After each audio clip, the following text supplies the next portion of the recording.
ಯಾವ ಕಾಲಕ್ಕೆ ಹೋಗುತ್ತಪ್ಪ ಇದು? ನಮ್ಮ ಪತಿ ರಾಯನ್ಗೆ ಒಂದು ವರ್ಷದಿಂದ ಹೇಳ್ತಾ ಇದ್ದೀನಿ, ಒಂದು ಹೊಸ ಸ್ಟವ್ ತೊಗೊಂಡು ಬನ್ನಿ ಅಂತ. ನನ್ನ ಮಾತು ಎಲ್ಲಿ ಕೇಳ್ತಾರೆ ಅವರು? ಈ ಸ್ಟವ್ ಹಳೆ ಕಾಲದಲ್ಲಿ ನಮ್ಮ ಅಜ್ಜಿ ಕತ್ಲೆ ಆಗ್ತಿದ್ದ ಹಾಗೆ ಬುಡ್ಡಿ ದೀಪ ಹಚ್ಚೋರು. ಅದು ಪಕ್ಕ ಪಕ್ಕ ಪಕ್ಕ ಪಕ್ಕ ಅಂತ ಉರಿಯೋದು. ಹಂಗೆ ಉರಿತಾ ಇದೆ. ನಾನು ಅಡುಗೆ ಮಾಡೋದು ಯಾವಾಗ? ನಮ್ಮ ಅಳಿಯಂದ್ರಿಗೆ ಬಡಿಸೋದು ಯಾವಾಗ? ಸದ್ಯ ನಾನು ಅಡುಗೆ ಮಾಡಿ ಬಡಿಸೋಷ್ಟರಲ್ಲಿ ಅವ್ರ ತಲೆ ಸುತ್ತಿ ಬೀಳಿಲ್ಲ ಅಂದರೆ ಸಾಕು. ಈಶ್ವರ, ಇದು ಪಲ್ಯ. ಏನಮ್ಮ ನೀನು ನಾನು ಬಂದಾಗಿಂದ ಅಡುಗೆ ಮನೆಯಲ್ಲೇ ಬ್ಯುಸಿ ಆಗ್ಬಿಟ್ಟಿದ್ಯಾ? ನನ್ನ ಮಾತಾಡ್ಸೋಷ್ಟು ಪುರ್ಸತ್ತಿಲ್ವಾ ನಿಂಗೆ? ನೋಡಮ್ಮ, ಅಪರೂಪಕ್ಕೆ ಯಜಮಾನ್ರನ್ನ ಮನೆಗೆ ಕರ್ಕೊಂಡು ಬಂದಿದ್ಯಾ, ಅವ್ರಿಗೆ ರುಚಿ ರುಚಿಯಾಗಿ ಅಡುಗೆ ಮಾಡಿ ಬಡಿಸ್ಬೇಕು. ಅದನ್ನ ಬಿಟ್ಟು ನಿನ್ನ ಜೊತೆ ಹರಟೆ ಹೊಡ್ಕೊಂಡು ಕೂತ್ಕೊಳ್ಳೋಕ್ಕಾಗತ್ತಾ? ಮೊದಲೇ ನಮ್ಮ ಅಳಿಯ ನಳ ಮಹಾರಾಜ, ಅವ್ರಿಗೆ ತಕ್ಕಮಟ್ಟಿಗಾದ್ರೂ ನಮ್ಮ ನಳ ಪಕ್ಕ ಇಳಿಸೋದು ಬೇಡವಾ? ಸರಿ ಸರಿ, ನಾನು ಹೆಲ್ಪ್ ಮಾಡ್ತೀನಿ. ಇಷ್ಟೆಲ್ಲ ಒಬ್ಳೆ ಮಾಡಿ ಸುಸ್ತು ಮಾಡ್ಕೋಬೇಡ. ಬೇಡ ತಾಯಿ, ನೀನು ಸುಮ್ಮನೆ ಇರು. ಅದಿರ್ಲಿ ಕಣೆ, ನಮ್ಮ ಶ್ರುತಿನೂ ಆ ಮಂಜುಳಾ ಇದಾರಲ್ಲ, ಅವ್ರು ಎಷ್ಟು ನಮ್ಮ ಬಗ್ಗೆ ಆಡ್ಕೋತಾರೆ ಗೊತ್ತಾ? ಏನೋ ಗೋಲ್ಮಾಲ್ ಮಾಡ್ಬಿಟ್ಟು ಮಗಳನ್ನ ದೊಡ್ಡ ಮನೆಗೆ ಕೊಟ್ಬಿಟ್ರು. ಆ ಅಳಿಯ ನೋಡಿದ್ರೆ ಈ ಕಡೆ ತಿರ್ಗೂ ನೋಡ್ಲಿಲ್ಲ, ಹಾಗೆ ಹೀಗೆ ಅಂತ ಊರಿಗೆಲ್ಲ ಡಂಗೂರ ಸಾರ್ಕೊಂಡು ಬರ್ತಿದಾರ ಕಡೆ. ಆದ್ರೆ ಇವತ್ತು ನೀನು ಅಳಿಯಂದ್ರು ರಾಜ್ಕುಮಾರ್ ಭಾರತಿ ತರ ಮನೆಗೆ ಎಂಟ್ರಿ ಕೊಟ್ರಿ ನೋಡು, ಅವ್ರ ಮುಖ ಸುಟ್ಟು ಬದನೆಕಾಯಿ ಆಗ್ಬಿಟ್ಟಿತ್ತು ಕಣೆ. ಇನ್ನು ನಾನು ತಲೆ ಕೆಡಿಸ್ಕೊಳ್ಳಲ್ಲ ಕಣೆ. ಇವತ್ತಿಂದ ನೋಡು, ಈ ಕೌಸಲ್ಯ ನೆಲನೇ ನೋಡಲ್ಲ, ಟಾಪಲ್ಲಿ ಓಡಾಡ್ತಾ ಇರ್ತೀನಿ. ಅಮ್ಮ, ಒಟ್ಟಿನಲ್ಲಿ ನಿನಗೆ ಖುಷಿ ಆಯ್ತಲ್ಲ, ನನಗಷ್ಟು ಸಾಕು. ನಾವು ಖುಷಿಯಾಗಿದ್ರೆ ಸಾಲದು ಅಕ್ಕ, ನೀನು ಖುಷಿಯಾಗಿರ್ಬೇಕು. ಭಾವ ನಿನ್ನನ್ನು ಚೆನ್ನಾಗಿ ನೋಡ್ಕೊಂಡ್ರೆ ಅಷ್ಟೇ ಸಾಕು. ಹೆಂಡತಿ ಮಾತಿಗೆ ಬೆಲೆ ಕೊಟ್ಟು ಇಲ್ಲಿವರೆಗೂ ಬಂದಿರೋದು ನೋಡಿದ್ರೆ ಗೊತ್ತಾಗಲ್ವಾ ಇವ್ರ ಯಜಮಾನ್ರು ಇವಳನ್ನ ಎಷ್ಟು ಪ್ರೀತಿಯಿಂದ ನೋಡ್ಕೊಳ್ತಿದ್ದಾರೆ ಅಂತ. ಲೀಲಾ, ಇನ್ನೊಂದು ವಿಷಯ ನೆನ್ಪಿಟ್ಕೋ, ಆ ನಿಮ್ 3 ಜನ ಸೊಸೆಂದಿರಿದಾರಲ್ಲ, ಅವ್ರನ್ನ ಯಾವಾಗ್ಲೂ ಅಂಕೆ ಶಂಕೆನಲ್ಲಿ ಇಟ್ಕೋ, ಯಾವತ್ತೂ ಲೂಸ್ ಕೊಡ್ಬೇಡ. ಆದ್ರೆ ಆ ರೇಷ್ಮೆ ಕೂದಲು ಅಜ್ಜಿ ಇದೆಯಲ್ಲ, ಅದು ಒಂಥರ ಮಾತಾಡೋ ದೇವ್ರಿದ ಹಾಗೆ. ಯಾವುದೇ ಕಾರಣಕ್ಕೂ ಅವನ್ನ ನಿಷ್ಠೂರ ಮಾಡ್ಕೊಬೇಡ ನೀನು.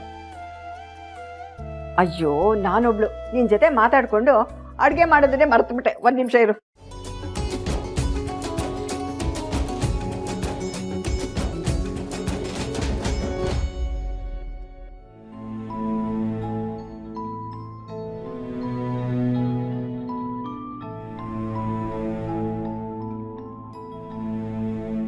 ತಾಯಿ ಇಲ್ಲದೆ ಬೆಳೆದು ಮಗುವುದು. ನನ್ನ ಲೀಲನಿಗೂ ತಪ್ಪು ಯಾವುದು ಸರಿ ಯಾವುದು ಅಂತ ತಿಳಿಸ್ಕೊಡೋ ತಾಯಿ ಇದ್ದಿದ್ರೆ ಅವಳಿಗೂ ಎಲ್ಲ ಅರ್ಥ ಆಗಿರೋದು.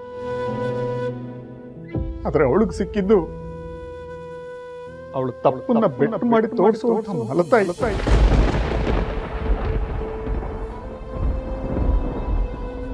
ನನ್ನ ಹೆಂಡತಿ ಕೆಟ್ಟೋಳೇನಲ್ಲ, ಆದ್ರೆ ಅವಳು ಪ್ರೀತಿ ಕೊಟ್ಟಿದ್ದಕ್ಕಿಂತ ಭಯ ಹುಟ್ಟಿಸಿದ್ದೇ ಜಾಸ್ತಿ.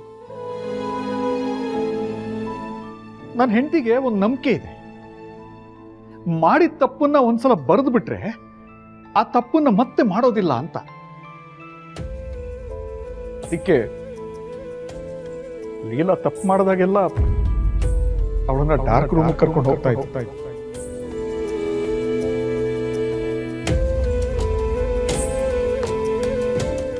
Dark room? ಹೌದು. ಆ ಕೋಣೆಯಲ್ಲಿ ನನ್ನ ಮೊದಲನೇ ಹೆಂಡತಿ ದೊಡ್ಡ ಫೋಟೋ ಇದೆ.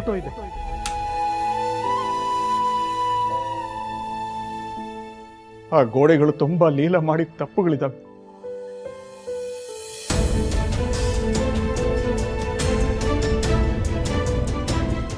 ನನ್ನ ಲೀಲಾ ಆ ಕೋಣೆ ಕಾಲಿಟ್ಟಾಗೆಲ್ಲ ಆ ತಪ್ಪುಗಳು ಅವಳನ್ನು ಚುಚ್ಚುತ್ತಾವೆ.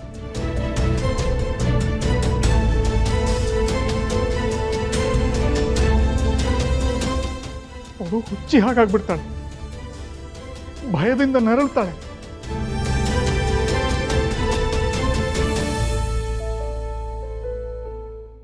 ಪಾಪ ಪ್ರಜ್ಞೆ ಬೇಯ್ತಾಳೆ.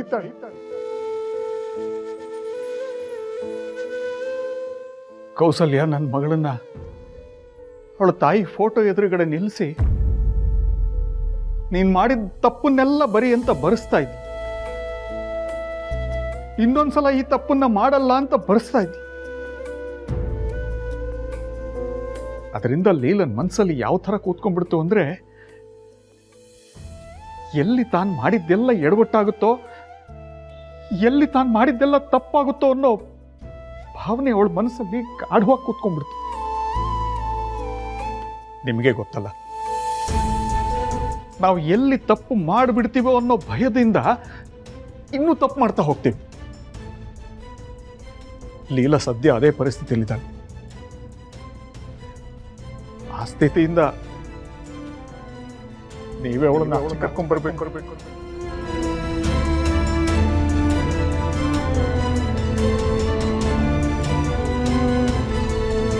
ಲೀಲನ್ನ ನೀವು ಮದುವೆ ಮಾಡ್ಕೋತೀನಿ ಅಂತ ಅನೌನ್ಸ್ ಮಾಡಿದಾಗ ನಾನು ಅಪೋಸ್ ಮಾಡಿದ್ದೆ. ಅದಕ್ಕೆ ಒಂದಷ್ಟು ಕಾರಣಗಳು.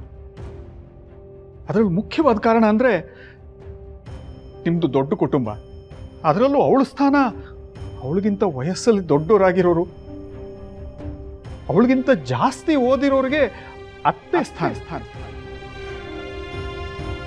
ಅದನ್ನು ನಿಭಾಯಿಸೋ ಶಕ್ತಿ ನನ್ನ ಮಗಳಿಗಿಲ್ಲ. ಒಂದು ಕಡೆ ತಪ್ಪುಗಳನ್ನೇ ಮಾಡಿ ಬೆಳೆದಿರೋ ಹುಡುಗಿನ ತಪ್ಪೇ ಮಾಡದೇ ಇರೋ ನೀವು ಮದುವೆ ಆಗಿ ಹೇಗೆ ಸಹಿಸ್ತೀರಿ ಅನ್ನೋ ಆತಂಕ. ಇನ್ನೊಂದು ಕಡೆ ಬಡವರ ಮನೆಯಿಂದ ಹೋದ ಹುಡುಗಿ ಶ್ರೀಮಂತರ ಮನೆಯಲ್ಲಿ ಯಾವ ಥರ ಮಾನಸಿಕ ಹಿಂಸೆ ಅನುಭವಿಸ್ತಾಳೋ ಅಂತ ಭಯ. ಆದರೆ ನೀವು ನಮ್ಮ ಮಗಳನ್ನ ಎಷ್ಟು ಚೆನ್ನಾಗಿ ನೋಡ್ಕೋತಾ ಇದ್ದೀರಾ ಅಂತ ಅವಳು ಬಾಯಿಂದನೇ ಕೇಳಿದ ಮೇಲೆ ನನ್ನ ಆತಂಕ, ಭಯ ಎಲ್ಲ ಮಾಯ ಆಯಿತು. ಅವತ್ತು ಎಂಗೇಜ್ಮೆಂಟ್ ದಿನ ನೀವು ನಾವು ಕೊಟ್ಟು ಬಟ್ಟೆ ಹಾಕ್ಕೊಂಡ್ರಲ್ಲ, ಆವಾಗಲೇ ಅರ್ಥ ಆಯಿತು ನೀವು ಬರೀ ದುಡ್ಡಿನ ಶ್ರೀಮಂತಿಕೆ ಇರೋರಲ್ಲ, ಹೃದಯ ಶ್ರೀಮಂತಿಕೆ ಇರೋರು ಅಂತ. ನನ್ನ ಮಗಳು ನಿಮ್ಮನ್ನ ಬಾಯಿ ತುಂಬ ಹೊಗಳ್ತಾ ಇರೋದು ನೋಡಿದ್ರೆ ನನ್ನ ಕಣ್ಣು ತುಂಬಂತು. ಅವಳನ್ನ ಇಷ್ಟು ಚೆನ್ನಾಗಿ ನೋಡ್ಕೋತಾ ಇರೋ ನೀವು ಮನುಷ್ಯರಲ್ಲ, ದೇವರು. ಸರ್,